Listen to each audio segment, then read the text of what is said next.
Şu anda biz Ramazan ayının 10'undayız. Armut Kervanı olarak çalışmalarımıza vermeden devam ediyoruz. Bütün yayla günlerimizle sahadayız, çalışıyoruz. Pandemi şartlarından dolayı halkımızın geçimi daha da ağırlaştı, daha da zor bir duruma girdi. Bu konuda hayırsever Ağrı halkından desteklerini esirgememelerini bekliyoruz. Çok yetim, birçok öksüz, birçok fakir aile vardır. Bu konuda evine ekmek götüremeyen, elektriğini ödemeyen, ev kirasını ödemeyen aileler var.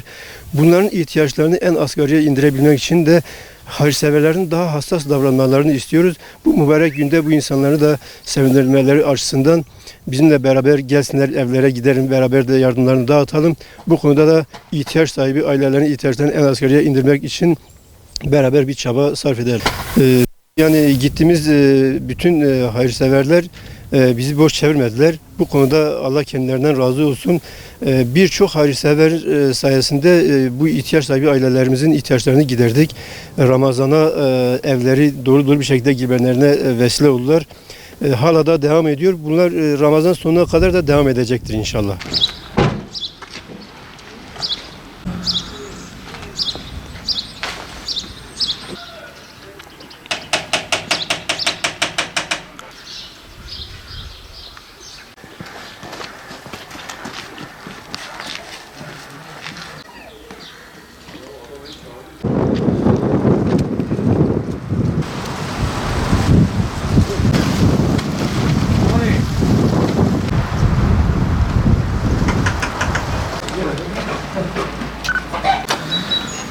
Tamam. Verelim. Arkada giydir. Sen gel şimdi sıra sende gel. Gel. Muhammed. Sen adın nedir? Orada 4-5 yaş olacak zaten. Aklında var mı? Hangisini biliyorsun?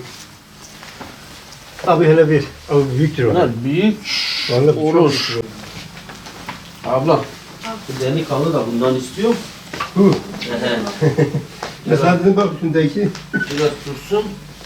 Ona şöyle ayarlayacağım. İnşallah vardır. Ne istiyorsa onu vereceğim. Bugün sorun yok. Kızlar ne istersiniz? Hangi renk istiyorsun? Mesela birimize böyle bir tişört var. Hanginiz beğenirsiniz? Ona göre yaşayın. Kızlar kaç kızdı? 3 kız. Başka takayım sana. Sen niye takmamışsın abi? Ya ben Dur bakayım. Osmanlı'da benzer Osmanlı. Babam. Ha bu renk de var. Hangi renk?